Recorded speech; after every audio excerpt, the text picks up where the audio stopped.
Počkajte na linke, pôjde to od Telekomu. Váš hovor bude zaznamenaný, systémovo spracovávaný a vyhodnotený, aby sme mohli skvalitniť naše služby. Počkajte prosím, jeden z nás sa vám bude o chvíľu venovať.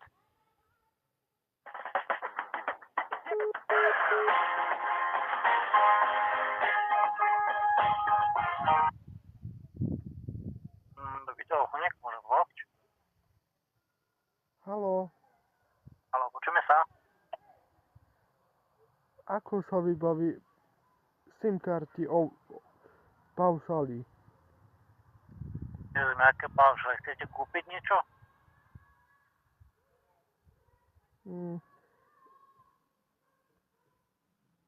Alebo čo potrebujete? Nepotrebujem nič. Tak potom prajem pekne, do počutia. Do počutia.